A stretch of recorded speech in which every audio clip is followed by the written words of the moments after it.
चलिए जी, good afternoon. नया chapter हम स्टार्ट कर रहे हैं जिसका नाम है death of a partner. ID अब सामने। सबसे पहले तो इस चैप्टर के साथ में लिख दो एक, यहाँ पे इस चैप्टर में आपको फायदा होने वाला है। सेम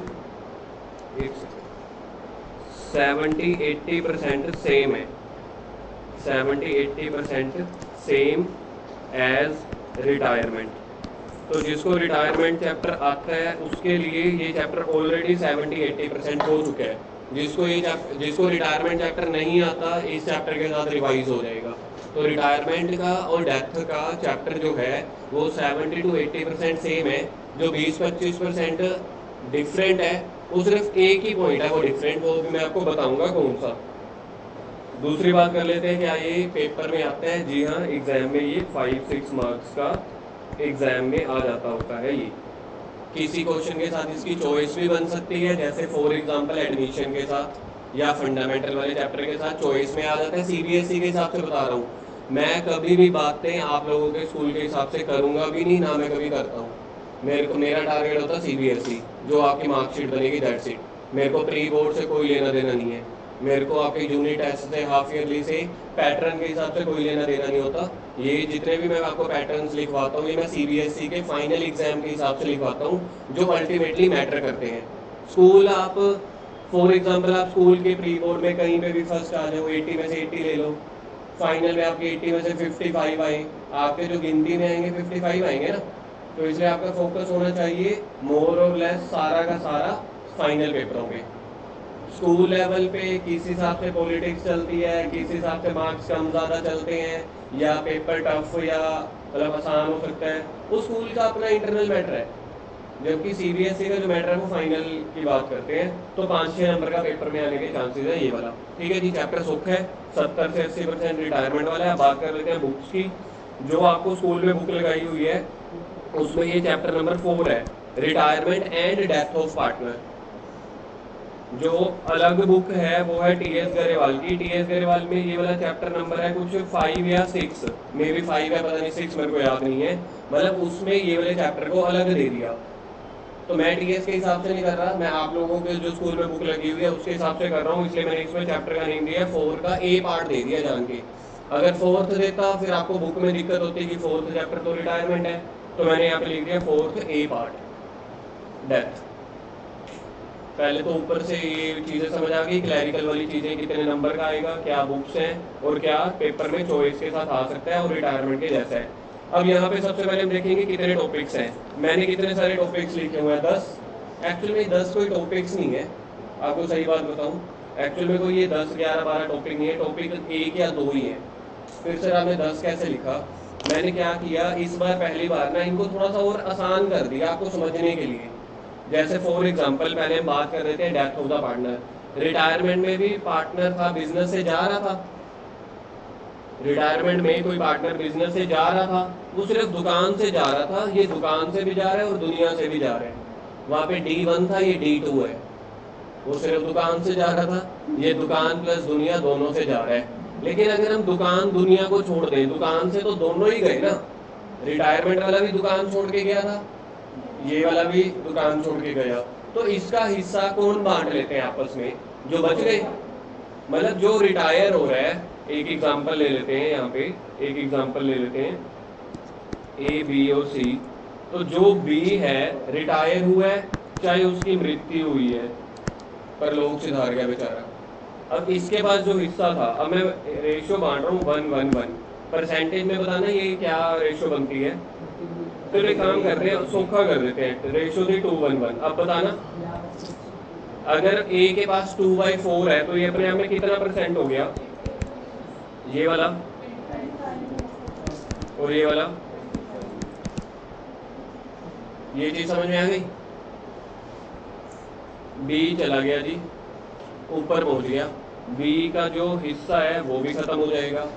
अगर जैसे रिटायरमेंट में होता था, अब कल टेस्ट था, मेरे से पता नहीं कौन पूछ रहा था, सर ये रिटायर हो गया तो इसकी न्यू रेशियो क्या? नहीं, एक क्वेश्चन में कल वाले टेस्ट में ना न्यू रेशियो गिवन थी नीचे, और मेरे से ये क्वेश्चन पूछा था आई थिंक सोनिया ने, जहाँ तक मेरे को लगता है कि सर न्यू रेशियो गिवन है तो ओल्ड और गेन रेशियो सेम हो जाएगी? भाई कैसे हो सकती है? न्यू रेशियो गिवन है तो न्यू माइनस ओल्ड करके गेनिंग निकालनी थी, इतना सौखा था, इसमें तो कोई डाउट ही नहीं था। अब बात करते हैं डेथ वाले चैप्टर की। अगर ये 25% वाला बंदा मर गया, अब बिजनेस में कौन कौन रह जाएगा जिंदा? ए और सी। बी का हिस्सा किस में बढ़ जाएगा? इसमें और इसमें। समझ लो, अगर अपन ये बात कर लेते हैं आधा आधा बंटेगा तो 12.5 इसको मिल जाएगा, 12.5 इसको मिल जाएगा। ये बात समझ में आ रही है? किसको सैक्रिफाइस हुआ है? इसको सैक्रिफाइस। ये तो बंदा खुद ही सैक्रिफाइस हो गया, तो इसके हिस्से का भी तो सैक्रिफाइस हो गया। खुद सोचो जब बंदा ही मर गया, मतलब बंदा मर गया, इसको आप ऐसे ही बोल सकते हैं ना, खुद बंदा सैक्रिफाइस हो गया, तो इसका हिस्सा भी सैक्रिफाइस होके किस किस को मिल गया? ए और सी को। यहां तक बात समझ आ रही है? ये मैंने अभी बांटा बराबर बराबर। या फिर इसको अपन और कैसे बांट सकते हैं? जैसे मर गया और कुछ नहीं दिया हुआ, तो फिर इसको 2:1 में बांटोगे। याद है गेनिंग रेशियो फिर हम क्या मानते थे? अगर क्वेश्चन में कुछ नहीं दिया हुआ, ये बोला गया बी रिटायर हो गया या डेथ हो गया है, तो गेनिंग रेशियो या न्यू रेशियो क्या होती थी? जो बच गई, मतलब बी वाले को डिलीट कर दो, फिर क्या बन गई? 2:1। तो 25 का 2:1 आप निकालोगे, 25 का 2:1, ये आ जाएगा 8.33, ये आ जाएगा 16.60। वैसे ठीक है, 66.67%। मतलब तब अगर क्वेश्चन में कुछ गिवन नहीं है, अगर क्वेश्चन में गिवन है हाफ तो हाफ ऑफ बांट देना, या क्वेश्चन में कभी रेशियो भी तो दी होती है, his share is acquired by A and C in the ratio 1:3, तो वैसे बांट देंगे। बात ये आ रही है कि इस क्वेश्चन में भी, इस वाले कॉन्सेप्ट में भी सैक्रिफाइस कौन कर रहा है? पहला क्वेश्चन ये बताओ मेरे को। बी। गेन किसको हो रहा है? ए और सी। अब ये मत देखना बंदा मर रहा है या रिटायर हो रहा है। गुडविल के केस में जो बंदा रिटायर हो रहा था, रिटायरमेंट के केस में जो बंदा रिटायर हो रहा था, उसको गुडविल के पैसे मिलते थे या वो देता था? इस केस में बताना, इस केस में बताना कौन दे रहा था, किसको मिल रहे थे? ए और सी देंगे। तो मैंने ए को लिखा माइनस, इसको लिखा माइनस, इसको लिखा प्लस। ये ठीक लिखा मैंने, माइनस माइनस प्लस। इसको मेरे को डेबिट क्रेडिट की फॉर्म लिखवाना, ए डेबिट, सी डेबिट, 2 बी, मतलब क्रेडिट ए। ये कहानी आपको समझ आ रही है जो बोर्ड पे लिखी हुई है? सेम डेप्थ का चैप्टर है, कुछ भी चेंज नहीं है। अब आपके हिसाब से ना, कॉमर्स वाले बच्चों के हिसाब से एक मेंटालिटी मैं आपको फिक्स कराता हूँ। आप ये ना कहो ये मर गया, इसको गुडविल के पैसे कौन देगा? भाई इसके बच्चे आएंगे, इसके लीगल रिप्रेजेंटेटिव आएंगे, इसके लीगल हायर आएंगे। जब कोई बंदा, कोई बुजुर्ग मर जाता है तो उसकी प्रॉपर्टी क्या पड़ोसियों के घर चली जाती है क्या, या गवर्नमेंट लेके चली जाती है उसकी और अगर सर हम जैसे मूवीज में देखते हैं, विल लिखनी पड़ती है, लिखते हैं ना विल की मेरे जाने के बाद मेरा एडवोकेट आएगा, नॉमिनी या ये वाली प्रॉपर्टी का कुछ हिस्सा मेरे इस बेटे को दे देना, वो उस बेटे को दे देना, उस बेटी को दे देना, ऐसे ही होता है ना। लेकिन अगर एक इन केस किसी बुजुर्ग ने विल नहीं लिखी हुई, क्या तब उसकी क्या प्रॉपर्टी को क्या गौशाला दान कर दिया जाता है, या कमेटी वाले ले जाते हैं, या सरकार ले जाती है? नहीं, उसके बच्चों को ही मिलता है ना कुछ हिस्सा होता है। उसको बोला जाता है लीगल रिप्रेजेंटेटिव या legal heirs, HEIR, legal heir या लीगल रिप्रेजेंटेटिव, मतलब जो भी उसके पोस्ट वो होंगे नॉमिनी टाइप, उसको मिल जाएगा। सेम गुडविल के पैसे जो है ना मिलेंगे तो आएंगे तो बी के हिस्से में, फिर हम बी का सारा हिसाब निकालेंगे। जैसे आप लोगों ने रिटायरमेंट का ना एक हिसाब निकाला था, रिटायरमेंट का हिसाब जो बंदा रिटायर हो रहा था उसका हिसाब आपने पता है कौन से अकाउंट में निकाला था? इतना भी नहीं पता, देख लो आपको, आपका रिटायरमेंट का टेस्ट भी हो गया है। क्या चीज है, दोबारा रिपीट करना। जो बंदा रिटायर हो रहा था उसका हिसाब आपने कौन सा अकाउंट बना के निकाला था? Partners capital. पता है आपको पार्टनर्स कैपिटल? तो जहाँ पे लास्ट में आपने उसको कुछ 2 कैश दे देते थे या 2 लोन में डाल देते थे, तो उसका हिसाब भी तो होता है वो। अब वहां से आप ए और सी को काट दो, खाली बी का लिख दो, तो बी का हिसाब हो गया। ऐसे ही आपने ए का भी साथ साथ हिसाब लगा लिया, सी का भी। सर हम ए और सी का हिसाब अलग अलग क्यों निकाल रहे थे? क्योंकि रिटायरमेंट या डेथ के टाइम पे हम देखना चाहते हैं ना, अब ए का कितना पैसा बच गया, सी का कितना बच गया, और बी का क्या हिसाब किताब हो रहा है। सेम ऐसे ही बिल्कुल एज इट इज चलेगा डेथ का केस। मैं आपको बार बार बोल रहा हूँ, रिटायरमेंट के ऊपर बस नाम आ गया डेथ, कॉन्सेप्ट सारा वही का वही है। तो जो डेथ वाला पार्टनर होगा, मैं पहले रिटायरमेंट पे आता हूँ। यहाँ पे मैं लिख रहा हूँ एक चीज, पार्टनर्स कैपिटल का ये क्रेडिट साइड है, ठीक है जी, ऐसे ही होता था। अब जिसको कॉन्सेप्ट सीखना है ना वो सीख लो, अदरवाइज आप लोगों को ना याद रह जाता है कि क्या चीज है। समझ लो बी रिटायर हो रहा है ना, सॉरी बी रिटायर हो रहा है, ये बी का है। बी को कौन कौन से तरह के पैसे मिलते थे, कैसे लिखते थे पहले भाई? तो सबसे पहले आप लिखते थे कि उसने बिजनेस में कितने की कैपिटल लगा रखी है, इसलिए सबसे पहले आप क्या लिखते हो, बाई बैलेंस। आम इंसान को, हमें कॉमर्स वालों को पता है ना बाई बैलेंस ब्रोक डाउन। आप बहुत अच्छे पढ़े लिखे लोगों को बता दो, साइंस वाले को जो डॉक्टर हो उसको पता ही नहीं बाई बैलेंस ब्रोक डाउन क्या है। लेकिन अगर आप उसको ये कहोगे ना कैपिटल, वो समझ जाएगा कि अच्छा ये पैसा मेरा बिजनेस में लगा हुआ था।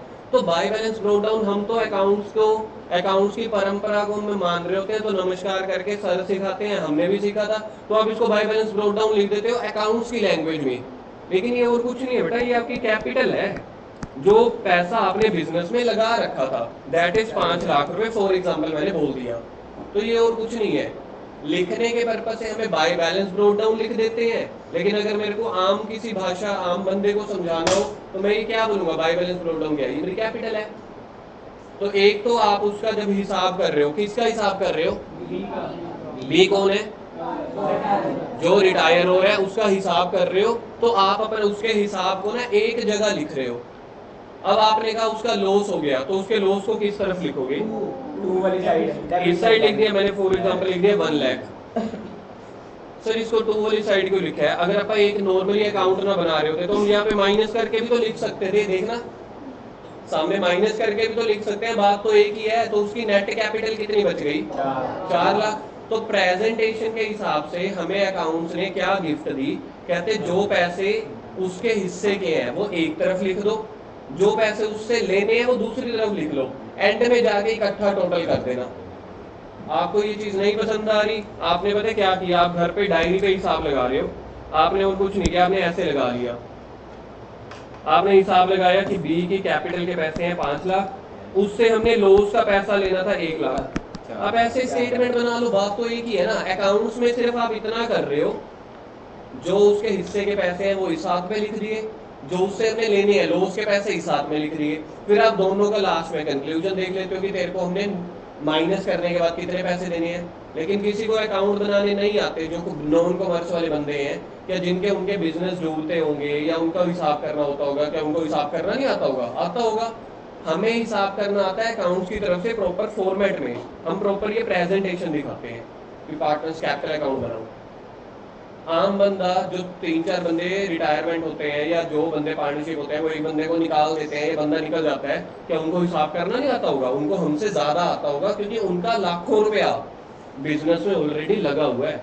तुम तो क्वेश्चन कर रहे हो ना 5 नंबर के लिए या सिलेबस के लिए, जिसका सच में पैसा डूब रहा है या आ रहा है जा रहा है, उसको टिप्स पे याद रहती है, भाई साहब मैंने 25 लाख लगाया था बिजनेस में और 1 लाख मेरे से ना एक्स्ट्रा भी लिया था, मेरा 26 लाख लिखा हुआ है। तो वो क्या करेगा, इधर लिख देगा जी अच्छा जी मेरा ये 25 लाख नहीं है, ये मेरा 26 लाख रुपए है। फिर हम कहते हैं भाई साहब हमारा 1 लाख का लॉस हो गया था, तो हम माइनस कर दे लॉस, बाकी कितना पैसा रह गया, 25 लाख। फिर हम बात करते हैं कि भाई साहब गल्ला खोल के देखो, गले में ना पैसे पड़े हैं 8 लाख रुपए, हम 3 हिस्से हैं, 2:1 रेशो है ना, 50-25-25, तो मेरा रेशो क्या है 25%। तो मेरे को 8 लाख जो दराज में पड़ा है, गले में पड़ा है, बिजनेस का है ना, बिजनेस का मैं भी मालिक था, उसका भी तो मेरे को 25% दे। उसको हम क्या बोलते हैं, जर्नल रिजर्व, या इसका एक और नाम होता है P&L अकाउंट, या इसी का ही नाम होता है WCR, या इसी का ही नाम होता है IFR। मतलब जो दुकान में पैसे रखे हुए हैं साइड पे, तो बंदा कहेगा भाई साहब वो दराज में तो पैसा पड़ा है, उसमें तो हिस्सा दे। ये तो तूने 26 लाख वो दिए हैं जो मैंने अपने जेब में से लगाए थे, वो तो मैं हिसाब करूंगा, जो हमने सभी ने मिलकर कमाया उसमें से भी हिस्सा दे। कुछ नहीं है भाई, ना डरता तुम यार, थोड़ा बेंच पीछे कर लो, पीछे टॉपिक अच्छे फ्लो में चल रहा होता है, मेरे को डिस्टर्बेंस हो जाती है, और पीछे कर ले थोड़ा मानस। तो जो बंदा हिसाब कर रहा है वो कह रहा है 26 लाख रुपए तो मैंने जेब में से लगाया था वो दो, फिर सामने वाले कह रहे हैं 1 लाख का घाटा हुआ है वो माइनस कर गया था, बिल्कुल ठीक है। फिर देखा जी उस दराज में पैसे पड़े अपने, उसका भी 25% दे गए, बात तो ठीक है। 8 लाख का 25% कह रहा 2 लाख रुपए ये दे, कहता जोड़ इसमें कितने हो गए 27। फिर बाद में याद आया भाई साहब हमने 2 गाड़ियां भी तो ली हुई हैं बिजनेस के नाम पे, एक एक गाड़ी 10-10 लाख की है, कितने हो गए 20 लाख। अगर मैं उसकी डेप्रिसिएशन में माइनस कर दूं, उसका ये मतलब होता है कि अगर मैं उस कार को रीवैल्यू करूं, रीवैल्यूएशन अकाउंट बना के 20 लाख की कार थी, डेप्रिसिएशन बाई 25%, तो मतलब 15 लाख की रह गई। वो 15 लाख रुपए भी तो बांटना आपस में, या तो मेरे को गाड़ी दे दो, नहीं तो 15 लाख रुपए की मार्केट वैल्यू के हिसाब से उसका 25% भी मेरे को दो। मतलब वो हर चीज में अपना हिस्सा मांगता था रिटायरमेंट वाला। फिर बाद में कहता था चलो जी मेरे को कार में या रीवैल्यूएशन के प्रॉफिट में भी आपने 4 लाख रुपए का हिस्सा दे दिया, लॉस माइनस कर दिया। देखना क्या हिसाब बन रहा है उसका,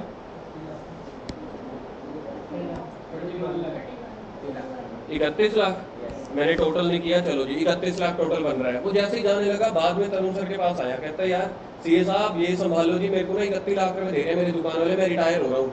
मैंने कहा दिखाइए लिस्ट, तो उसने लिस्ट दिखाई 26 लाख, ये लाख। मैं ठीक है, मैं तो 31 लाख घाटा है तेरे को। कहता है यार 31 लाख रुपए मिल रहे, घाटा खाएगा। मैं क्या कितने साल हो गए दुकान में? कहता हो गए थे 18-19 साल। दाढ़ी सफेद हो चुकी है, तो ऊपर के बाल मेरे उड़ चुके हैं, ठीक है, बीवी बच्चे हो चुके हैं, पैसा बहुत लोड है। मैं कहा अच्छा जी। मैं कहा तू घाटे में जा रहा है? कहता कैसे? मैं कहा दुकान को कितने साल हुए? कहता 18 साल। मैं कहा 18 साल पहले जब दुकान खोली थी कितने का प्रॉफिट था? कहता प्रॉफिट पहले साल 3 साल तो हम लॉस में चल रहे थे, फिर हमने स्कीमें लगाई, एम्प्लॉई रखे, एडवर्टीजमेंट पे पैसा खर्च किया, दिन के 16-16 घंटे दुकान संभाली, तब जाके प्रॉफिट में आया। मैं क्या आज की सिचुएशन क्या है? कहता दुकान है तगड़ी चल रही है। मैं क्या तू बिजनेस डेवलप करके भी तो गया ना, तो उससे कौन से पैसे एक्स्ट्रा ले? गुडविल के, क्योंकि तू दुकान तूने जीरो से संभाली थी, लॉस से निकलते निकलते प्रॉफिट में जाके दुकान छोड़ के जा रहा है। मार्केट का असूल है, उनको बोल बिजनेस से तभी जाऊंगा, मेरे को 3 लाख रुपए और दो फालतू। कहते 3 लाख कैसे निकली? मैंने कहा मेरे को बिजनेस का डेटा दो। उन्होंने मेरे को बिजनेस का डेटा दिया। मैंने कहा आपके बिजनेस की गुडविल निकल रही है 12 लाख, इसका हिस्सा कितना था? 1/4 यानी कि 25% निकालना इसका। तो मैंने कहा 3 लाख उससे और ले। उनको तो सियाणों को पता था, इसको नहीं पता था। तो मैं कहा 3 लाख तेरा हो गया ना, दे 10,000 रुपये फीस, तो मेरे को 10,000 रुपये भी देखी गया। तो कंसल्टेशन के पैसे हैं ना। डॉक्टर जब दवाई लिख के देता है उसको क्या सिर्फ पेन के पैसे देते हो? नहीं ना, उसकी 10 साल की मेहनत की उसकी डिग्री के पैसे देते हो ना कि आपको ये दवाई खानी है। तो ऐसे ही हमारी भी फीस होती है कंसल्टेंसी की। भाई 10,000 पे खुश होकर गया, क्योंकि उसका 3 लाख का फायदा करा दिया ना। लोगों की गुडविल के पैसे भी मिलेंगे। गुडविल के पैसे देगा कौन? जो बच गए वही देंगे। कौन कौन बच गया था? ए और सी। तो ए और सी ने जितना गेन लिया, अब सी कह रहा था भाई साहब मैंने ना बी का 1 रुपए का हिस्सा भी अपना रखा ही नहीं, उसका सारा का सारा हिस्सा ए ने रखा था, तो ये सारे पैसे ए दे देगा। मतलब गेनिंग रेशो, जितना हिस्सा ए और सी ने उसका लिया उस हिसाब से गेनिंग रेशो के पैसे ले लेंगे। ठीक है जी। कहता सर बहुत बढ़िया है जी। उसने मेरे को 10 लाख रुपए दिए। कहता अब मैं जा रहा हूँ 34 लाख रुपए लेना। मैं क्या रुक? कहते क्या? मैं क्या 6,000 का और बजट है? कहता कितने का फायदा कराओगे? मैं क्या करा दूंगा, 6,000 रुपये और है। कहता पहले बताओ। मैं क्या पहले अगर हमने पत्ते खोल दिए तो मेरे 6,000 मार देगा, मेरा दिमाग काएगा, मैं सीए काय के लिए बनूँ?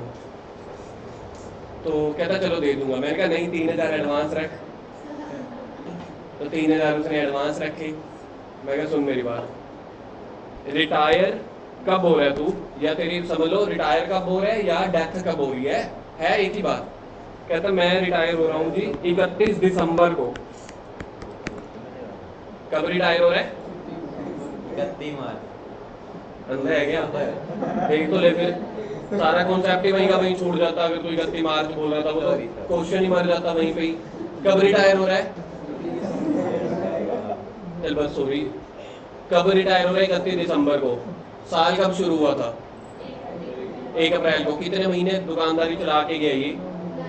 तो 9 महीने की सोच के देखो। आप स्कूल 9 महीने जाते हो, फीस नहीं भरते क्या? 9 महीने की फीस है। मैं 1 महीने की फीस माफ करता हूँ? नहीं करता। स्कूल वाले माफ करते हैं? नहीं। आप करियाने की दुकान से 1 किलो कुछ राजमा चावल लेके आ जाओ, कहीं से दूध लेके आओ, कोई माफ करता है? एक सामान नहीं माफ किया जाता, 1 महीने की फीस माफ नहीं करी जाती। भाई साहब मैंने बोला 31 दिसंबर तक 9 महीने। सुन ले यार, इधर डिस्टर्बेंस हो रही है मेरे को, फिर वही बात आ जाती है ना, इसलिए तुम दोनों को इकट्ठे नहीं बिठाता मैं। मेरी क्लास की रिकॉर्डिंग खराब होती है उससे। कितने महीने काम करके गया? मैं कहीं काम कर अपनी दुकान का ना P&L अकाउंट या बैलेंस शीट लेके आ। वो ले आया, देखा जी 9 महीने में ना 9 मंथ्स। ये आपको पता लग रहा है कौन से 9 मंथ्स की बात चल रही है? 1 अप्रैल से 31 दिसंबर तक। मैं कहा भाई साहब तुमने तो 15 लाख रुपए का प्रॉफिट कमाया हुआ है। मतलब इस दुकान की 9 महीने की सेल थी 1.5 करोड़। सॉरी 1.5 करोड़। मैं आपको बात बता देता हूँ, 1.5 करोड़ इंडिया में एक अच्छी दुकानदारी, छोटे लेवल की दुकानदारी लेकिन अच्छी चलने वाली, तो 1-1.5 करोड़ सेल आम है। मैं कह 1 करोड़ रुपए तो मेरी सेल है और 15% तुम्हारी दुकान का प्रॉफिट है, तो 1 करोड़ का 15% कितना होता है? 15 लाख। मैं कहा भाई साहब 15 लाख का प्रॉफिट। कहता हूँ तू अच्छा, अब वो समझा बात, वो रिटायर वाला समझ गया, क्या तुम लोग समझे? जितना हिस्सा है 15 लाख प्रॉफिट किसका है? तीनों का। आप तीनों बोलो या बिजनेस बोल लो, बिजनेस के कितने मालिक थे? तो 9 महीने ये काम करके गया कि नहीं? तो 9 महीने का प्रॉफिट है 15 लाख रुपए। कहता है लगाओ जी इसके ऊपर भी 1/4, बताओ कितना बनता है? 3,75,000। भाई साहब सोच रहे थे कि मेरे को 34 लाख मिलना है, कहते नहीं जी, मैं उसके पास गया दुकानों के पास, कहता हाँ जी सर, जो अपने 9 महीने का प्रॉफिट कमाया उसका हिस्सा तीनों ने गया। कहते यार बात तो सही है, पर देंगे उसको 3,75, सारा 15 लाख के ऊपर हक नहीं है उसका, उसका जितना शेयर था उसके ऊपर ही उसका राइट है ना, 3,75 और ऐड करा दिए। अब बताओ ये बंदा मेरे को सीए को 6,000 रुपए दे के गया, घाटा है कि फायदा है? इसीलिए कहते हैं कंसल्टेंसी लेके रखो। जो सीए, एडवोकेट, आर्किटेक्ट, वकील, डॉक्टर जॉब से पैसा लेंगे ना, वो लेते तो मैं 1/100 हिस्सा, या समझ लो 1/10 या 1/15। फायदा आपका कराएंगे 15 गुना, 10 गुना, 5 गुना ज्यादा। दिखेगा वो कब? फीस देने के बाद। अब बिना ट्यूशन के सेल्फ स्टडी कर लो, 12 महीने बाद आपको +2 के अपने एग्जाम्स में पता चल जाएगा। आपका जो रिजल्ट आता है कहीं ना कहीं 12 महीनों की मेहनत, फीस, पैसे भरने के बाद, पेट्रोल लगाने के बाद, काफी एफर्ट करने के बाद ही आते हैं ना। आप सेल्फ स्टडी करके देख लो, +2 में एक पूरा साल, ज्यादा से ज्यादा और कुछ नहीं होगा, आपको 1 साल और करना पड़ सकता है, बस सिर्फ इतना सा ही तो रिस्क है 1 साल का। फिर बंदा कहता छोड़े यार, इससे अच्छा ट्यूशन लग जाओ, सामने वाले को नॉलेज हो जाता है, दवाई ले आओ केमिस्ट से ना कि डॉक्टर से ले आओ। तो जो कंसल्टेंसी, जिस चीज में कोई बंदा एक्सपर्ट है ना, जिंदगी में हमेशा उसके पास जाना। ये आज की बात नहीं बता रहा मैं, किसी भी एस्पेक्ट की हो लाइफ में। घर बनवाना है, 20-30 हज़ार रुपये आर्किटेक्ट को दे दो, वो आपका 20-25 साल का बढ़िया सा घर बना देगा। नहीं तो हम कहेंगे ओहो उधर कील रह गई, उधर पाइप रह गया, उधर ये रह गया। तो इस बंदे को टोटल कितने पैसे मिलेंगे अब ये बताना? 37,75,000। ये मैंने पता कहाँ पे किए, प्लस माइनस करके। ये उस दुकानदार ने अपनी डायरी पे हिसाब बनाया, हिसाब तो सही बनाया है। अब उसने बोला ये काम करो, एक ना फेयर प्रेजेंटेशन से हिसाब बना दो। हमने अच्छा, उसको नहीं पता था फेयर प्रेजेंटेशन क्या होती है, और हमें पता था। अच्छा एडमिशन चैप्टर में भी किया था, रिटायरमेंट में भी, हमारे लिए फेयर प्रेजेंटेशन क्या है, पार्टनर्स कैपिटल बनाया। जो जो पैसा उसको मिल रहा है वो बाय वाली तरफ लिखते रह गए, ऐसे ही by goodwill, by profit, by journalism, जो पैसा उससे लेना था वो इस तरफ लिख दिया। लास्ट में आंसर कितना आएगा यहाँ पे? 37,75,000। हमने उसको दे दिया। वाह क्या चीज बनाई है। चीज क्या बनाई है? +2 में सारा साल यही तो करते रह गए थे हम। कम से कम इसके 150-200 क्वेश्चन कर दिए, हमारे लिए क्या ही बड़ी बात है। आप लोगों ने 100-150 बार कर लिया, तो सोचो मैंने कितनी बार कर लिया होगा। जो मेरे से डबल एक्सपीरियंस टीचर है उन्होंने कितनी बार कर लिया होगा। That is your partners capital account. Format में बनाना है तो अकाउंट्स ने उस फॉर्मेट का नाम दिया पार्टनर्स कैपिटल अकाउंट। वैसे हिसाब बनाना है तो इसको बोल दिया जाता है स्टेटमेंट। स्टेटमेंट का मतलब है जैसे आपका मन कर रहा है वैसे बना लो, जहां डेबिट क्रेडिट टू बाय नहीं लिखना, सारे प्लस पहले नहीं लिखने, जो प्लस है लिख दो, आपको माइनस याद आ रहा है माइनस पहले लिख दो। इसको बोलते हैं स्टेटमेंट। पेपर में स्टेटमेंट अलाउड नहीं है। इन केस अगर पेपर में शॉर्ट, वेरी शॉर्ट या 2 नंबर का क्वेश्चन आता है और ये आता है कि ये बताओ डिसीज्ड या रिटायर्ड पार्टनर को कितना पैसा मिलेगा, क्वेश्चन ही नहीं बोला कैपिटल अकाउंट बना के बनाना, फिर आप ऐसे स्टेटमेंट बना लेना। अगर पेपर में क्वेश्चन ये आता है कि हमें तो फाइनल आंसर बताओ जी लास्ट में उसको कितना पैसा मिल रहा है, तो आप ऐसे स्टेटमेंट बना लो प्लस माइनस करके। नहीं एक सीखना तो सबसे सौखा तरीका यही है, पॉइंट कैपिटल अकाउंट बना लो। अब बात यहाँ पे क्या आ रही है, जो डेथ वाले, अब मैं इसी को डेथ में कन्वर्ट कर रहा हूँ। ये जो मैंने आपको पॉइंट बताया ना, क्या ये वाला पॉइंट देखना, ये वाला पॉइंट 3,75,000 वाला हमने डेथ रिटायरमेंट वाले चैप्टर में कभी किया है? ये वाला पॉइंट कभी भी नहीं किया।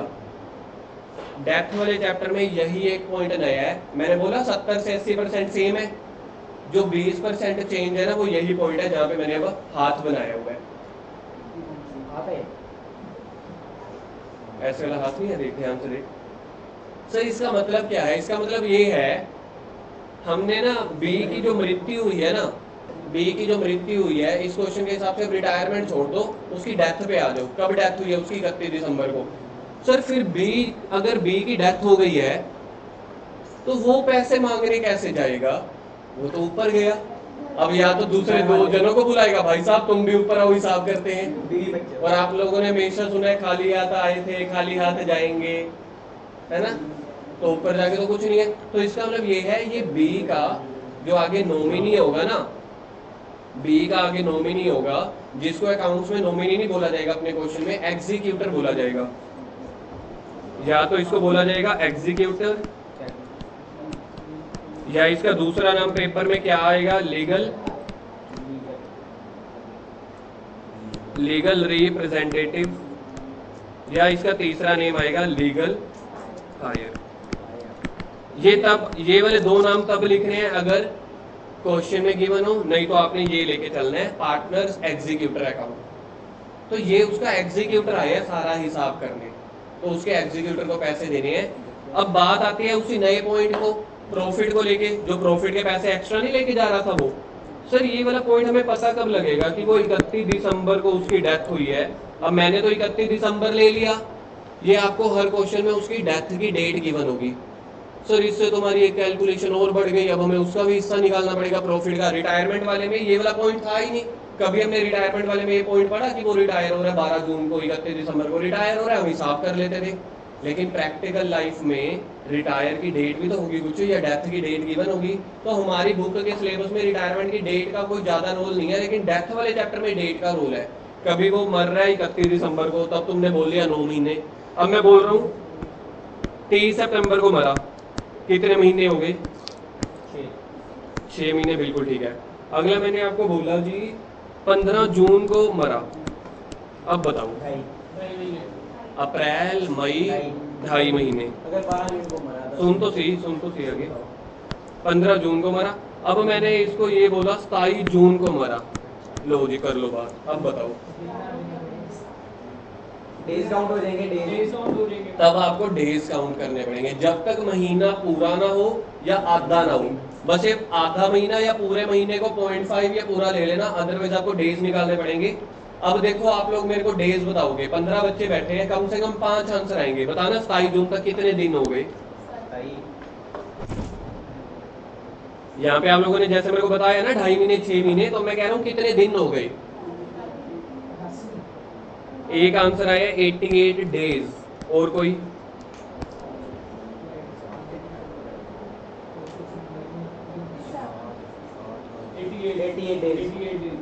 और कौन सा आंसर आया?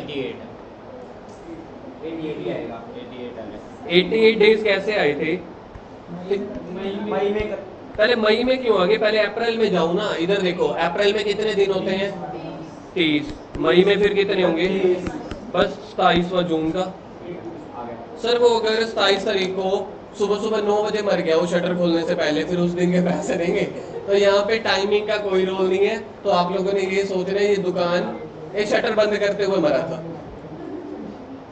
आप यार ये वाला पॉइंट सुन लो, नहीं तो आप लोगों को बाद में डाउट आएगा जब 2 नंबर में क्वेश्चन आता है ना डेज के हिसाब से, बच्चों को डाउट आएगा। आज ही आएगा, देखना आज मैंने इसके क्वेश्चन करने हैं। तो बच्चे कहेंगे सर 27 तारीख को अगर ये सुबह सुबह मर गया हो तो आप तो इसको 26 दिन के पैसे दो ना, सामने देखना।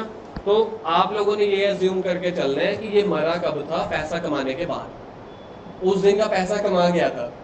तो जैसे घर जा रहा था तब मरा, ये शटर बंद कर रहा था तब मरा, या रात को सोते सोते बोले कुछ भी लगा लो, आप लोगों ने ये अज्यूम करना है। हाँ, तो ये आपको समझ आ गया। जिस दिन मरा उस दिन के भी उसको पैसे देने हैं। तो टोटल डेज तीनों को मिला के 88 डेज बन गए।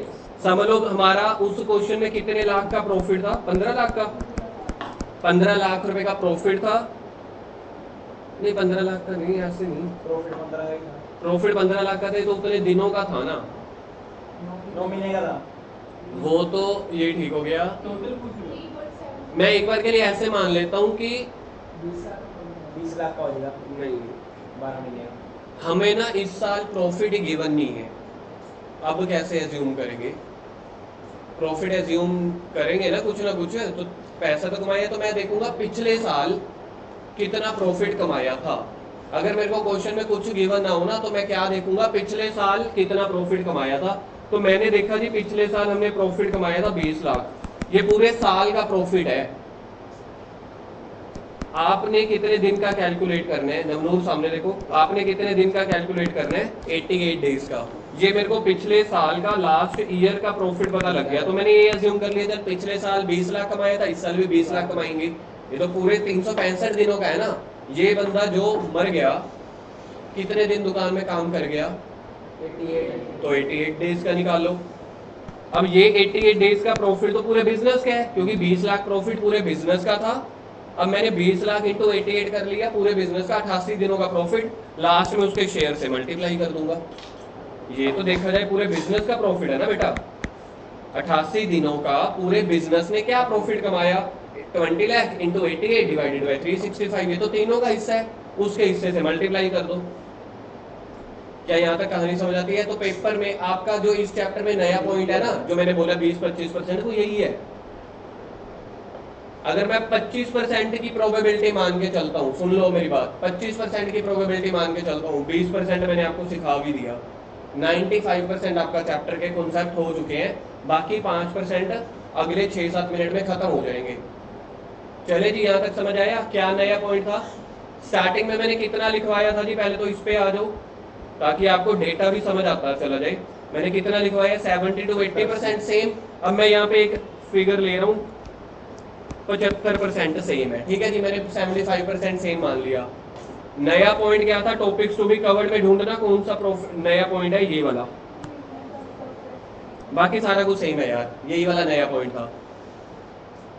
20% मैंने वो भी करा दिया, तो 75 मेरा रिटायरमेंट में हो चुका है, 20 मेरा अब हो गया, बाकी कितना रह गया, 5%। अब मेरे को ये देखना है कि जो बंदे को हमने प्रॉफिट में हिस्सा देना है, अब प्रैक्टिकली बात सीखो, आपने प्रॉफिट में हिस्सा किसको दे दिया, बी को दे दिया, या बी के एग्जीक्यूटर को, मतलब अकाउंट तो बी का ही बनेगा, बीस कैपिटल अकाउंट, लास्ट में जो उसका पैसा है वो एग्जीक्यूटर को दे देंगे। एग्जीक्यूटर कौन हुआ, नॉमिनी। अब जो हम बी को पैसे दे रहे हैं, देगा कौन, ए और सी। क्यों? उनको तो गेन हुआ ना मरने से। एक बात ये भी ठीक है, वो बच गए तो देंगे तो वही। दूसरा पॉइंट ये भी बिल्कुल लॉजिकल है, जो गेन हो रहा है वो, लेकिन गेन होगा, गेनिंग रेशियो वगैरह, गेन होगा मतलब गेनिंग रेशियो, लेकिन बेचारे वो भी संस्कार में बिजी है, उसके घर वालों को सांत्वना दे रहे हैं, मतलब वो क्या बोलेंगे इंग्लिश में, जो भी दिलासा दे रहे हैं, ये भी हिंदी हुई, ये भी अफसोस कर रहे हैं, जो भी है साथ दे रहे हैं। अभी उन्होंने 2-3 महीने ज्यादा कुछ सोचा ही नहीं। उन्होंने, ये मैं आपको प्रैक्टिकली बातें नहीं बता रहा, ये 5% जो कॉन्सेप्ट है ये मेरी वो बातें चल रही हैं। उन्होंने अभी 2-3 महीने, सोनिया हाथ नीचे करो बेटा, उन्होंने अभी 2-3 महीने ना कुछ सोचा ही नहीं कि यार कितना गेन हुआ कितना नहीं हुआ, ये वो। लेकिन जो हिसाब करना होता है, हिसाब तो उसी दिन का करना होता है जिस दिन मर गया। लेकिन ये जरूरी नहीं है उसी दिन बैठ के ही हम पार्टनर्स कैपिटल बना रहे हैं। कहने का ये मतलब है, चाहे 5-6 दिनों बाद बनाए, चाहे 1 महीने के बाद बनाएंगे, तो हिसाब उसी डेट तक का ना जिस दिन वो मरा। ये है कि संस्कार वगैरह करने के बाद 2-4 दिनों के बाद कर लेना, 1 महीने के बाद कर लेना। ये तो होते हैं संस्कारी लोग, इमोशनल टाइप के लोग, कि चल यार एक काम करते हैं, अभी तो भाई सब मरा है, हमारे भाइयों जैसा था, ये है वो है, बाद में देखेंगे। उसका हिस्सा कौन बात कर रहे हैं, ए सी,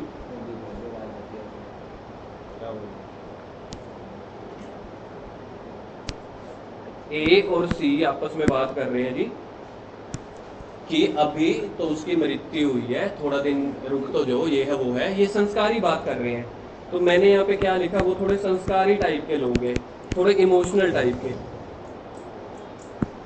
संस्कारी टाइप के लोग हैं, थोड़े इमोशनल टाइप के लोग हैं। तो उन्होंने क्या बोला,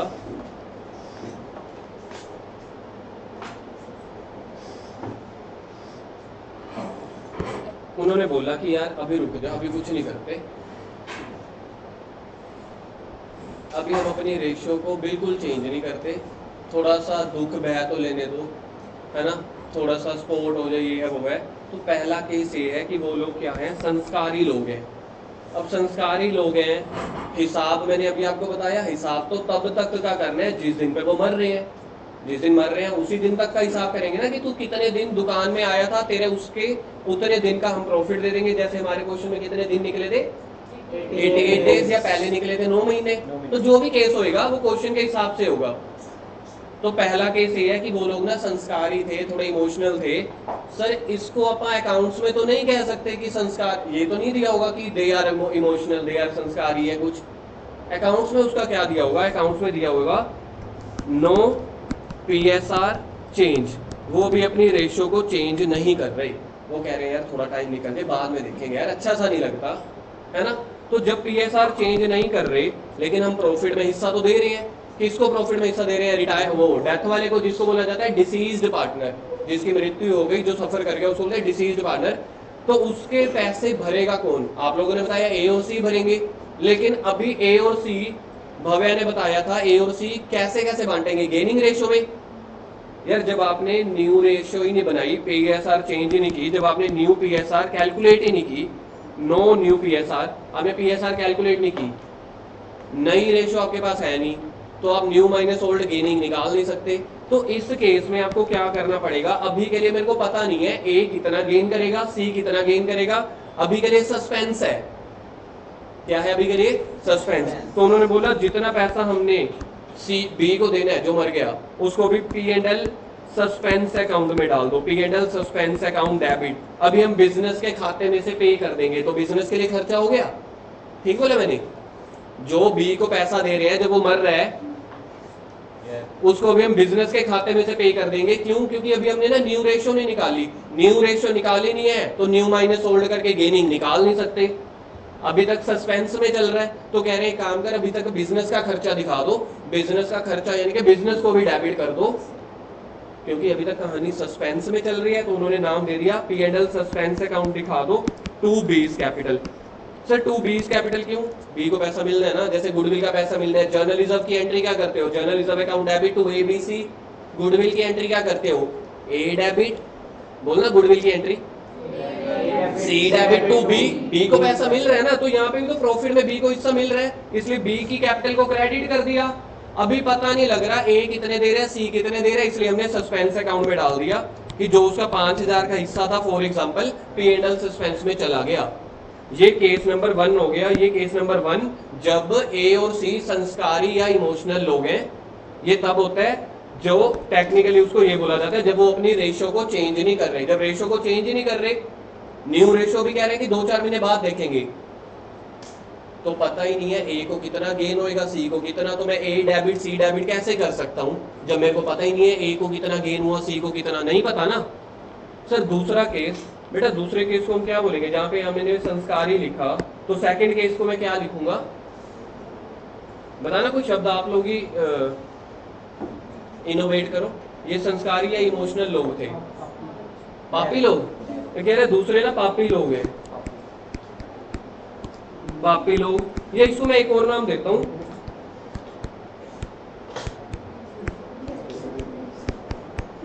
बेशरम लोग। सर बेशरम लोग कैसे? A C, B बेचारा गया मर, C कहता, इनकी जीभ बाहर आ गई, ओ भाई साहब वो भाई B मर गया, एक काम करे यार, बड़ा अफसोस है। कहते क्या हुआ? कहते यार B मर गया। कहते उसका हिस्सा कितना था? कहते 25%। ओए यार वो मर गया, 12.5 तेरा 12.5 मेरा। कहता ना यार ऐसे ना कर, A कह रहा है मेरे पास 50 था, तेरे पास 25 था, तो उस रेशो में बांट, 15 मेरा 10 तेरा। कहते चल ठीक है। इन्होंने आपस में, मतलब भाई साहब की अभी आत्मा पहुंची नहीं थी कहीं, अभी तो संस्कार चल रहा था। वो कह रहे भाई साहब जो हो गया होने को कौन टाल सकता है, कल जो उसका था आज वो मेरा है, कल किसी और का होगा। तो इन्होंने क्या किया? उन्होंने क्या किया? साथ ही साथ लैपटॉप बंद होने वाला है, ये भी मरने वाला है, होने को कौन टाल दिया?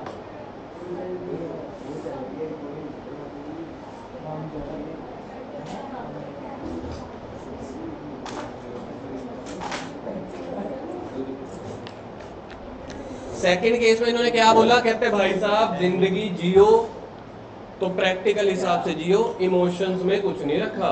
कहते हैं क्या मतलब हुआ? शुरू हो गया। तो इन्होंने सेकंड केस बोला भाई साहब PSR अभी के अभी चेंज करो। जब PSR अभी के अभी चेंज करेंगे, नमूर आप क्या लिख रहे हो, आपको समझ आ रहा है यहाँ पे? तो जब हम PSR चेंज करेंगे उसका ये मतलब होता है जी, PSR चेंज होने का मतलब, चलो भाई, PSR चेंज होने का मतलब ये है, ये भी तो मरेगा ना। PSR चेंज होने का मतलब ये है, ये कह रहे हैं कि न्यू PSR को अभी के अभी लिख दो, न्यू PSR अभी के अभी कैलकुलेट करो। न्यू PSR से पता है क्या कैलकुलेट हो सकता है? गेनिंग रेशियो कैसे? तो कह रहे हैं PSR चेंज करो जी, पॉइंट नंबर 2 है, तो न्यू PSR में गेनिंग रेशियो निकालो जी। गेनिंग रेशियो का फॉर्मूला बोलो। अब तो मेरे पास न्यू रेशियो है, ये देखो, अब तो मेरे पास न्यू रेशियो है ना, साथ साथ। ओ भाई साहब, ओ मर गया, छोड़ यार, न्यू रेशियो बता क्या बनेगी। तो ये कौन से लोग हुए, पापी या बेशरम लोग? कह रहे हैं न्यू माइनस ओल्ड। अब मेरे को पता चल गया किसको कितना गेन हुआ। इस केस में पैसे जो मिलेंगे किसको मिलेंगे सर? पैसे तो हमेशा बी को ही मिलेंगे। इस केस में जनरल एंट्री क्या बनेगी बोलो? ए डेबिट। इसको समझ लो 5000 मिलना था, गेनिंग रेशियो मैंने बना ली 3:2, तो 3000 इसने दिया, 2000 इसने दिया। अब ध्यान से देखो, ध्यान से इस एंट्री को देखो, ये कहीं देखी देखी सुनी सुनी नहीं लग रही एंट्री? ऐसी एंट्री किस केस में करते हो? रिटायरमेंट के किस पॉइंट में करते हो? गुडविल। तो सेम तो हो गया, देखा जाए तो ये सेम एज अ गुडविल, तो सेम को मैं कैपिटल लेटर में लिख रहा हूँ, सेम एज गुडविल। किस रेशियो में बांटी है आपने? ये आपके सामने गुडविल है या ये प्रॉफिट है? वैसे ये प्रॉफिट था, डेथ वाले में जो किसी दिन पे मर नहीं गया था तो उसका प्रॉफिट था। तो प्रॉफिट के दो ही तरीके हो सकते हैं, या तो रेशो चेंज कर रहे हो या रेशो नहीं चेंज कर रहे। बताओ बेशरम लोग क्या करेंगे? रेशो चेंज करेंगे तो न्यू रेशो निकल आएगी, न्यू रेशो निकल आई तो क्या निकल आएगा? Gaining ratio. तो गेनिंग में बांट दो। सर ये तो सेम गुडविल की तरह हो गया। तो सर देखा जाए मरे हुए पार्टनर को प्रॉफिट भी मिलेगा, गुडविल भी मिलेगा। अभी तो आपको सिखा क्या है, सब कुछ मिलेगा। जिसके उसने मेरे को पैसे नहीं दिए थे, 10,000 रुपया गुडविल का दिया था, 6,000 रुपया मेरे को प्रॉफिट का दिया था, यार उसका हक है ना, सारे पैसे मिलेंगे। इन केस अगर क्वेश्चन में ऐसे आया कि वो रेशियो चेंज कर रहे हैं, तो आप लोगों के लिए एक शॉर्टकट बताता हूँ। एडी सोच लिया शॉर्टकट? सोचूंगा कैसे, मैंने सुना ही नहीं था, मैंने तो हाथ ऐसे रखा हुआ था। एक बार दोबारा बता दो, मैं सोच लूंगा, तो दोबारा बता रहा हूँ। इन केस क्वेश्चन में PSR चेंज हो रही है, गुडविल भी दिया हुआ है, प्रॉफिट भी दिया हुआ है, तो एक शॉर्टकट है, गुडविल और प्रॉफिट को अलग अलग ना बांटो। गुडविल भी गेनिंग रेशियो में बांटनी है। गुडविल गेनिंग रेशियो में बांटते हो, वो तो पिछले चैप्टर से चलता आ रहा है। जब रेशियो चेंज हो रही है तब भी गेनिंग रेशियो में वो बांट रहे हो, तो दोनों को प्लस करके एक ही बार गेनिंग रेशियो में बांट दो। लेकिन जब रेशियो चेंज नहीं कर रहे तब प्रॉफिट को आपने बांटना है सस्पेंस में, तब ये वाली एंट्री बनेगी। तब ये वाली एंट्री बनेगी, P&L suspense account debit to B's capital. ऐसा क्यों बनेगा? क्योंकि अभी तक न्यू रेशियो बनी नहीं, माना धीरज, क्योंकि अब न्यू रेशियो बनी नहीं। जब न्यू रेशियो नहीं पता, क्या गेनिंग रेशियो पता हो सकती है? तो जब गेनिंग रेशियो नहीं पता, क्योंकि ये थोड़े इमोशनल टाइप के लोग हैं, संस्कारी लोग हैं, अफसोस मना रहे हैं, 2-3 महीने घर जाते रहेंगे हैं। गुडविल हमेशा गेनिंग रेशियो में, और गेनिंग रेशियो नहीं होगी तो वो उसको निकाल देंगे, बी को, ए और सी को कर लेंगे। ये कह रहा है भाई साहब, कह रहे हैं कि इसमें फिर गुडविल कैसे बांटेंगे गेनिंग रेशियो? तो जब अगर क्वेश्चन में इंफॉर्मेशन साइलेंट होगी तो हमने बी वाले को उड़ा देना है, तो 2:1 को गेनिंग मान लेंगे। लेकिन प्रॉफिट के लिए क्वेश्चन स्पेसिफिकली बताएगा। ये आपको प्रॉफिट वाला मेरे को एग्जांपल देनी थी आपको समझाने के लिए। गुडविल हमेशा गेनिंग रेशियो में, प्रॉफिट के दो नजरिए होंगे, क्वेश्चन आपको बताएगा। अगर रेशियो चेंज कर रहे हैं तो गेनिंग रेशियो में, अगर रेशियो चेंज नहीं कर रहे तो P&L सस्पेंस अकाउंट में। लेकिन दोनों ही पॉइंट में, पापी वाले लोगों में भी, मतलब बेशरम वाले लोगों में भी, इमोशनल वाले लोगों में भी, क्या पॉइंट कॉमन निकल के आया जर्नल एंट्री में? To B's capital. बहुत बढ़िया, क्योंकि बी को तो पैसे मिल रहे हैं, बात खत्म। अगर रेशियो चेंज कर लेंगे तो गेनिंग रेशियो में मिल जाएंगे, रेशियो चेंज नहीं करेंगे तो P&L सस्पेंस में मिल जाएंगे। क्या आपको यहाँ तक चीज समझ में आ गई? बाकी सारा चैप्टर आपका रिटायरमेंट की तरह है, मैं एक बार के लिए आपको बता रहा हूँ। एक दो नए नए पॉइंट्स आ जाएंगे। रिटायरमेंट और एडमिशन चैप्टर में ना बड़े कम पॉइंट आए थे जहाँ पे इंटरेस्ट ऑन कैपिटल भी मिल रहा हो, तो यहाँ पे इंटरेस्ट ऑन कैपिटल या ड्राइंग वगैरह का पॉइंट आ सकता है, वो पहले चैप्टर वाला है, नया कुछ नहीं है। अब यहाँ पे देखो, जो एक बार फिर से आ जाओ इधर, ट्रीटमेंट ऑफ प्रॉफिट है ना ऑन टाइम बेसिस। जो भी हमने प्रॉफिट बांटा था ना, कितना प्रॉफिट आ रहा था हमारे क्वेश्चन में? अभी एंट्री में 5,000 आ रहा था, या हमने एग्जांपल में वो 15 लाख का भी तो निकाला था, 375। उस प्रॉफिट को निकालने के भी दो मेथड हो सकते हैं। एक होता है टाइम बेसिस। टाइम बेसिस का मतलब है क्वेश्चन आपको मंथ बता देगा, या ईयर बता देगा इतने, लेकिन किसी किसी क्वेश्चन में मंथ या ईयर नहीं आएंगे। जैसे मैंने लिया था अभी जब मैं वो बांट रहा था 88 डेज वाला, तो मैंने कहा था प्रॉफिट है ही नहीं, तो हमने क्या माना था, पिछले साल 20 लाख की सेल थी या प्रॉफिट था, इस साल भी हमने वो एज्यूम कर लिया, उसको बोलते हैं सेल बेसिस मेथड। जब आपको प्रॉफिट नहीं गिवन होगा तो क्वेश्चन में सेल गिवन होगी। अभी बता देता हूँ कैसे। क्वेश्चन में बोला गया कि आपकी ना सेल है 1 करोड़ रुपए की, ये सेल है, हमने सेल नहीं बांटनी है पेपर में, ये याद रखना। आप क्वेश्चन में जो कंफ्यूज होगे ना, आप इस सेल के ऊपर उसको हिस्सा दे दोगे 1/4 करके, ना बेटा ना, हमने प्रॉफिट बांटना है। सेल में से खर्चे भी तो होते हैं ना, तो इस सेल का क्वेश्चन में प्रॉफिट गिवन होगा, समझ लो ये प्रॉफिट है 25%, तो प्रॉफिट कितना हुआ, 1 करोड़ की सेल है, उसमें से मेरा मुनाफा है 25%, तो कितने का हुआ, 25 लाख। इस 25 लाख रुपए को बेस मान के आप उसका हिस्सा निकाल लोगे, तो इसको बोलते हैं सेल बेसिस मेथड। जब प्रॉफिट गिवन ना हो तो सेल के हिसाब से प्रॉफिट की परसेंटेज गिवन होगी, तो प्रॉफिट निकाल लेना और निकल आएगा। अभी हम क्वेश्चन करेंगे, आप कहोगे कुछ भी नहीं है जी। तो मेथड्स देख लो, ये जो मैंने आपको बताया 10 टॉपिक है, ये एक्चुअल में 10 टॉपिक नहीं है, ये सारे के सारे क्वेश्चन आपके हो गए। अब यहाँ पे एक पॉइंट ये है, चौथा पॉइंट पढ़ के देखो। पहले 2 पॉइंट समझ आ गए। पहले में आप उसको दे रहे हो गुडविल, गुडविल किस रेशियो में बांटते हैं, हमेशा गेनिंग रेशियो में। प्रॉफिट को गेनिंग रेशियो में भी बांट सकते हैं या P&L सस्पेंस में भी बांट सकते हैं। तीसरा पढ़ना,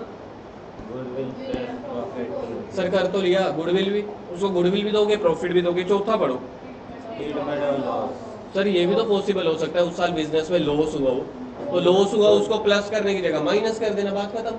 जहाँ पे आपने क्या लिखा, P&L suspense to be capital लिखा था, अब उल्टी एंट्री कर देना, B capital account debit to P&L suspense, क्योंकि वो पैसा अब आपने बी से लेना है तो उसकी कैपिटल में से काट लो, अपोजिट कर देना, कोई बड़ी बात नहीं है।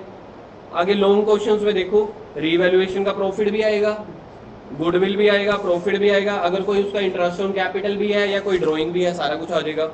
7th में डेफिशिएंसी, डेफिशिएंसी का मतलब है सारी हिसाब लगाने के बाद पता लगा इसका तो बैलेंस माइनस में चल रहा है, सर फिर तो एग्जीक्यूटर में दिखेगा ही नहीं, एग्जीक्यूटर तो पहले ही भाग जाएगा, तो उस केस में आपने एग्जीक्यूटर से पैसे लेने हैं। मैंने सारा हिसाब लगाया, पता लगा इसका लॉस ज्यादा था, प्रॉफिट कम था, तो फिर उसके एग्जीक्यूटर को फोन करो, भाई साहब पैसे लेने तो आ रहे थे, अब देने भी आओ। ये 7th एडजस्टमेंट ऑफ कैपिटल, उसका एग्जीक्यूटर अकाउंट, एग्जीक्यूटर अकाउंट पता है कैसे है, जैसे हमने लोन अकाउंट बनाना सीखा था 3 दिन पहले, सेम वही का वही, लोन अकाउंट की जगह वर्ड आ गया एग्जीक्यूटर अकाउंट, वो सेम बनता है, डिक्टो। एनुअल इंस्टॉलमेंट, सेमी एनुअल या क्वार्टरली, जो भी गिवन होगी। कुछ क्वेश्चंस है मिसिंग फिगर क्वेश्चंस। अब देखो मैंने इसको टॉपिक्स टू बी कवर्ड में लिखा हुआ है, कोई टॉपिक थोड़ी हुआ, आपको एंट्री डाल दी जाएगी, dash account debit to B's capital. आपको बोल रहा हूँ, आप लोगों ने जवाब देना है, अभी पता चल जाएगा सेंस ऑफ ह्यूमर किसकी है तकड़ी। Dash account debit to B's capital, नीचे ब्रैकेट में लिखा हुआ है distribution of profit in case no PSR change. तो ऐसे क्वेश्चन भी पेपर में आ सकता है। अब मैंने इसको टॉपिक लिखा हुआ है, this is not a topic, मैंने इसलिए लिखा हुआ है ताकि मैंने अपने क्वेश्चंस को बाइफरकेट कर दिया, सिर्फ ये करने के लिए, क्योंकि पिछले साल ना हमें ना एक दिक्कत आ रही थी +2 वालों को, मेरे को कोई क्वेश्चन करवाना था ना, तो मेरे को ना वो क्वेश्चन ढूंढना पड़ता था, क्वेश्चन नंबर 38। अब यहाँ पे मेरे को टॉपिक पता है कि मेरे को कोई बच्चा कह रहा है कि सर मेरे को ना मिसिंग फिगर वाला क्वेश्चन नहीं समझ आ रहा, मैंने टॉपिक नंबर 9 में डाला हुआ है, तो टॉपिक 9 में जाऊंगा क्वेश्चन दिख जाएगा। इस वजह से मैंने टॉपिक्स टू बी कवर्ड को आसान कर दिया, ताकि जो पेपरों की 2-3 दिन पहले की तैयारी है ना, जो टॉपिक आपको नहीं आता यहाँ से ढूंढो, उसी क्वेश्चन में चले जाओ, बात खत्म। और आखिरी कुछ एडिशनल क्वेश्चन से डाले हुए मैंने,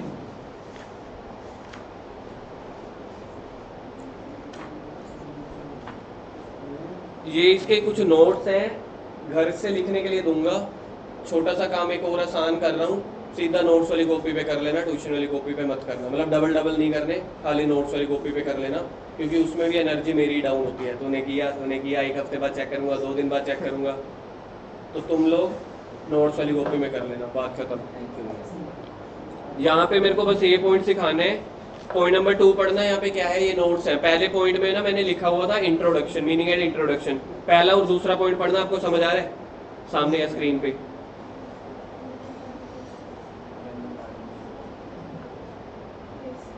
पहला पॉइंट किस किस को क्लियर है, ओके है पहला पॉइंट?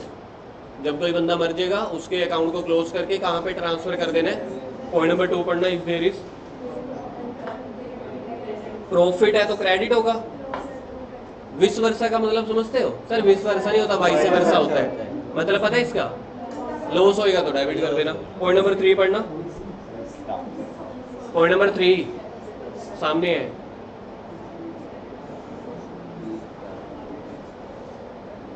सारी अमाउंट निकाल लेना, उसके अकाउंट में ट्रांसफर कर देना। तो उसके अकाउंट में ट्रांसफर करने की एंट्री देखो, डिसीज्ड पार्टनर, डिसीज्ड यानी कि मरा हुआ पार्टनर कैपिटल अकाउंट डेबिट तो मरा हुआ पार्टनर एग्जीक्यूटर अकाउंट। उसके कैपिटल को क्लोज करके उसके एग्जीक्यूटर में ट्रांसफर कर दो। ये वाला पॉइंट है जो मेरे को मेन समझाना है। सेकंड हेडिंग पढ़ना पहले, सेकंड पॉइंट की क्या हेडिंग है भवे? ऊपर है बेटा। क्या अमाउंट डेबिट करनी है, क्या अमाउंट क्रेडिट करनी है उसको। 90% तो वही है जो रिटायरमेंट में थी यार। गुडविल, प्रॉफिट, ये वो जर्नल रिजर्व, IFR, WCR, सारा कुछ।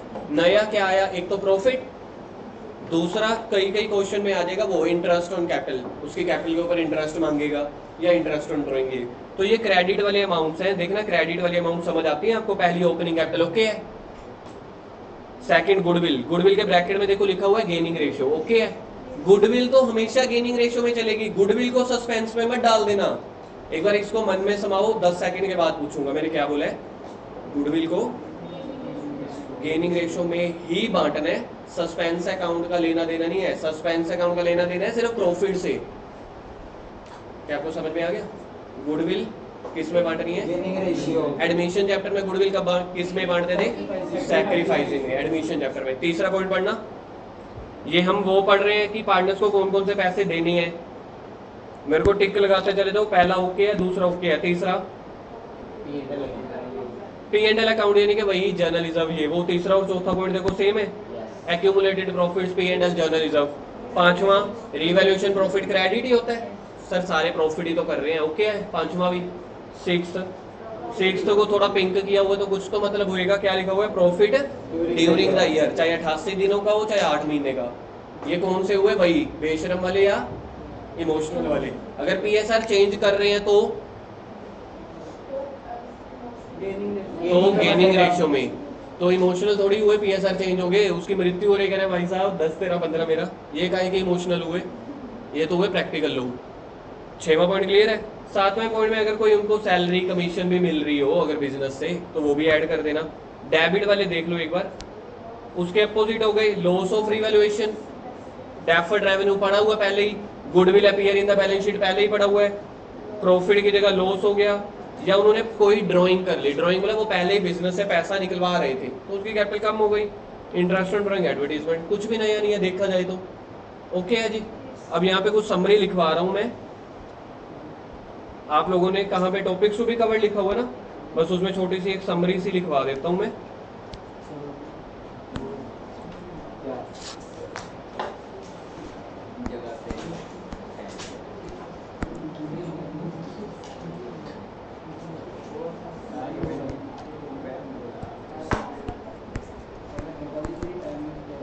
बताओ मेरे को गुडविल। चलो भाई चलो जल्दी इन।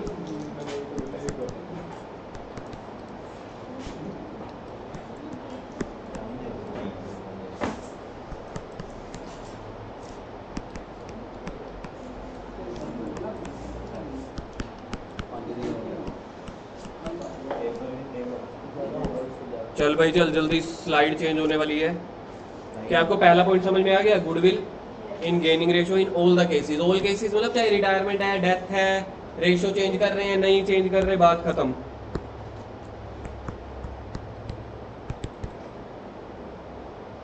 सेकंड में प्रॉफिट। प्रॉफिट का केस 1 क्या था? इमोशनल वाले में क्या था? नो PSR चेंज,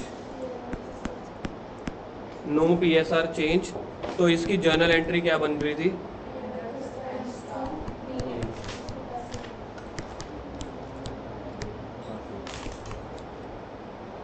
अभी हम 20 कैपिटल लिख दें, जगह कम है तो 2 20 capital.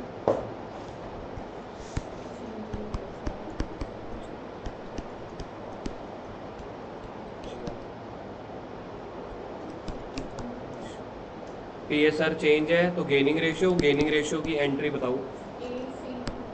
A debit C debit to B 3000 2000 5000।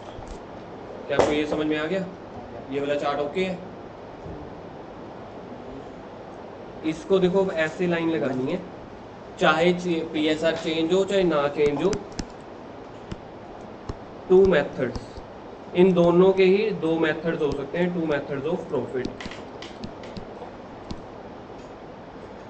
Two methods of profit. एक होता है टाइम बेसिस, एक होता है सेल बेसिस। ये क्वेश्चन में गिवन होगा, आपको अपनी मर्जी से कुछ नहीं सोचना। टाइम बेसिस, सेकंड है cell basis.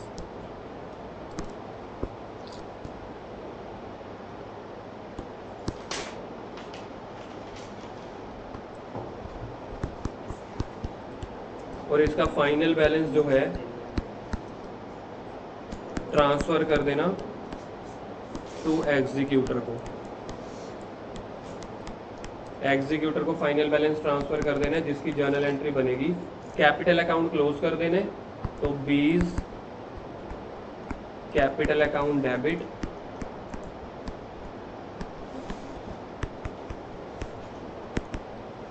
To 20 executor account. TF मतलब transfer, final balance transfer to, लिख लिया तूने तीसरा पॉइंट भी, final balance transfer to executor. तो कैपिटल को खत्म करके ये लिख देना चौथा,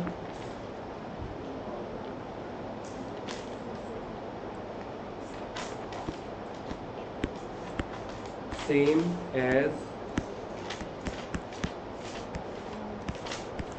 एज रिटायरमेंट,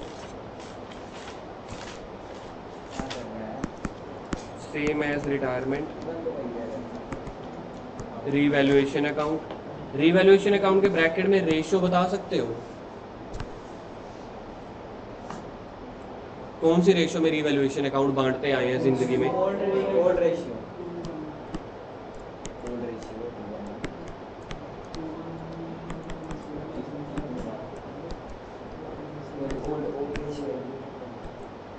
आप इसको होल पार्टनर्स भी लिख सकते हो, ओल्ड पार्टनर्स भी लिख सकते हो। ओल्ड भी तो वही हुए ना, मरने से पहले वाले। मैं होल की जगह ना ओल्ड ही लिख देता हूँ। बस ओल्ड का एक मतलब होता है ALL, ओल्ड। सेम है जी ये, और क्या सेम है? Partners capital account,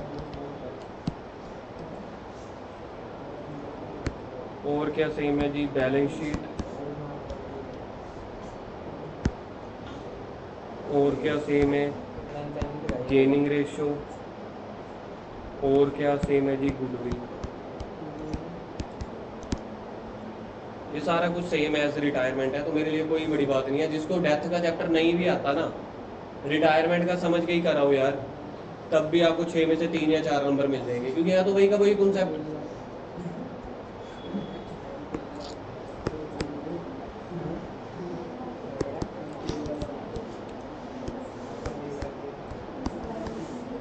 different from retirement chapter,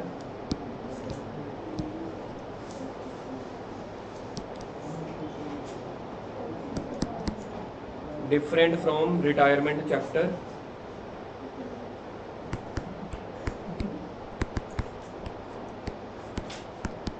profit during the year,